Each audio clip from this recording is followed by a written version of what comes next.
नमस्ते बच्चों, शुभ प्रभात। कैसे हैं आप सब? नमस्ते अध्यापिका जी, सब अच्छे हैं, ठीक है। यह तो बहुत अच्छी बात है। अरे चिंकू, तुमने अभी तक यह क्यों पहना है? क्या मैम? ये बैग? हाँ बेटा, बैग अभी तक पहना है आपने। अरे वाह बच्चों, देखा, बिना बोले ही समझ गए कि यह का मतलब यहाँ बैग है। देखा बच्चों, नाम के स्थान पर जब मैंने यह कहा तो भी आपने पहचान लिया कि यह का मतलब बैग है। अर्थात कभी कभी हम नाम के स्थान पर यानी संज्ञा के स्थान पर कुछ और शब्दों का भी प्रयोग करते हैं, जैसे यह, वह, वे, उन्होंने, आप, मैं, तुम आदि। क्या आप जानते हैं इन शब्दों को हम क्या कहते हैं? हाँ, पिछली कक्षा में आपने शायद पढ़ाया था सर्वनाम। बिल्कुल सही बच्चों, सर्वनाम का अर्थ क्या होता है मैं आपको समझाती हूँ। देखिए बच्चों, सर्वनाम शब्द दो शब्दों से बना है।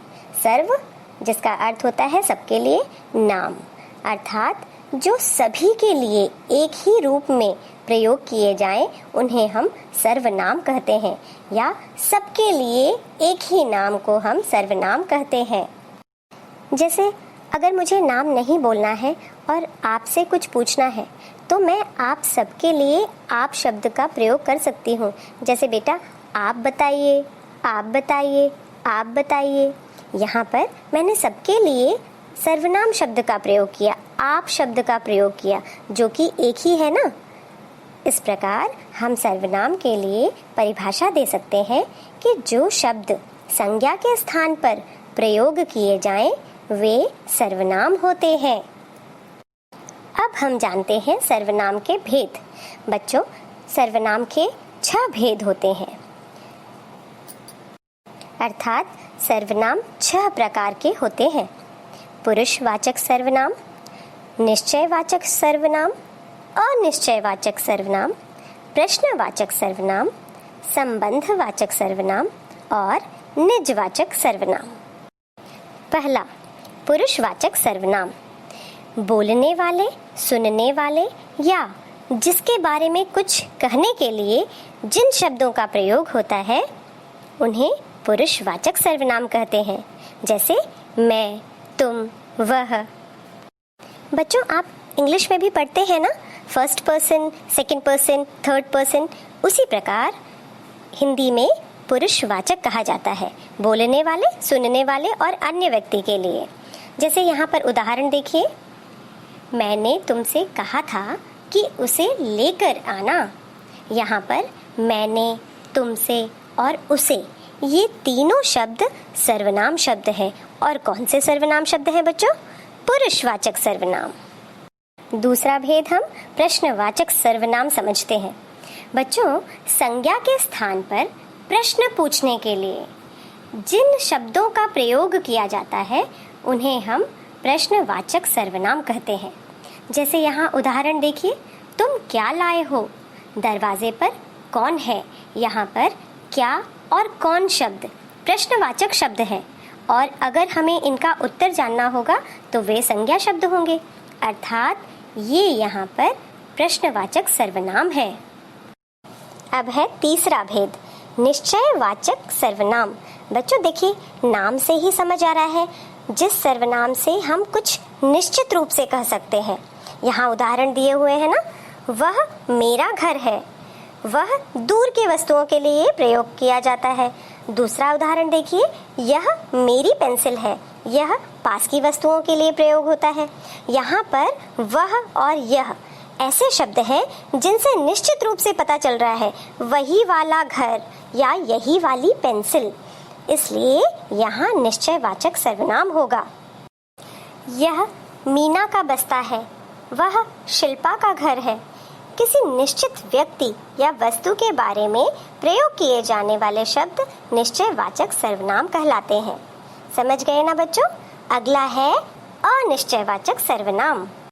चौथा भेद है अनिश्चयवाचक सर्वनाम। जैसा कि बच्चों नाम से ही स्पष्ट हो रहा है कि हमें स्पष्ट नहीं है, हम पूरी तरह नहीं जानते हैं। यहाँ उदाहरण देखिए, दरवाजे पर कोई है, दूध में कुछ पड़ गया है। यहाँ कोई और कुछ दोनों ही शब्द अनिश्चित व्यक्ति और वस्तु की ओर संकेत करते हैं। अर्थात हम कह सकते हैं किसी अनिश्चित प्राणी या वस्तु के लिए प्रयोग किए जाने वाले शब्दों को हम अनिश्चयवाचक सर्वनाम कहते हैं। पांचवा भेद है संबंधवाचक सर्वनाम।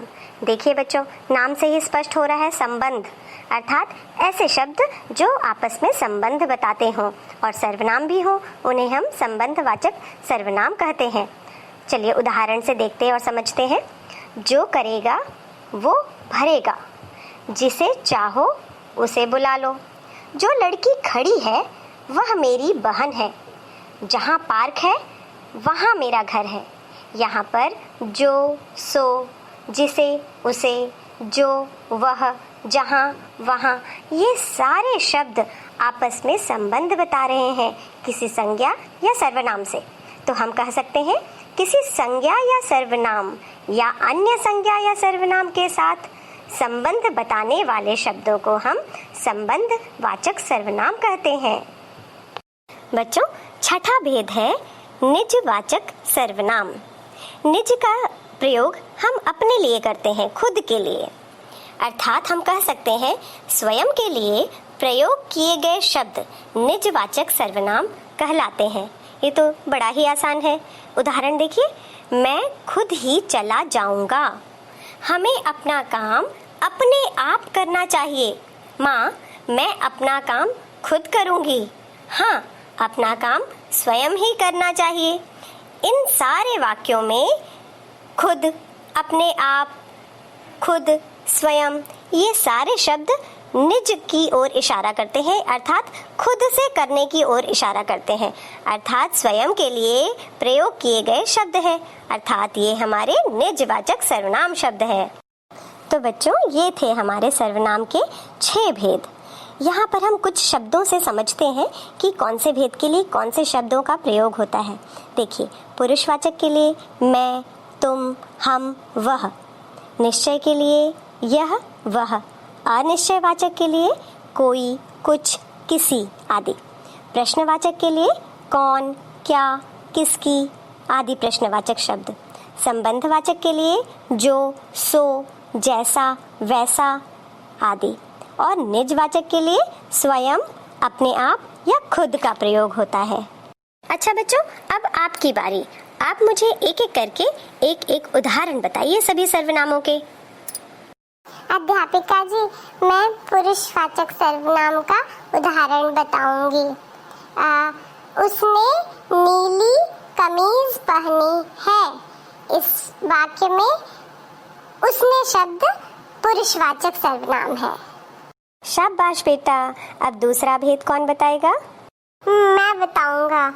वह मेरा मित्र है। यहाँ पर वह निश्चयवाचक सर्वनाम होगा। शाबाश। और अगला? अध्यापिका जी, मैं वाक्य बोलती हूँ। आज 20 ही कॉपियाँ मिली है, शायद किसी ने जमा नहीं की। अरे वाह बेटा, आपने तो बहुत अच्छा वाक्य बोला। यहाँ पर किसी ने शब्द किसी संज्ञा के लिए प्रयोग हुआ है और हम निश्चित भी नहीं है, इसलिए यह अनिश्चयवाचक सर्वनाम का उदाहरण है। अध्यापिका जी, आज कक्षा में कौन उपस्थित नहीं है?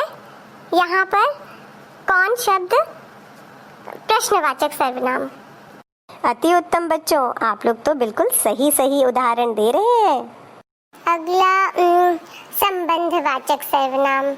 जो चुपचाप सुनेगा उसे ही समझ आएगा।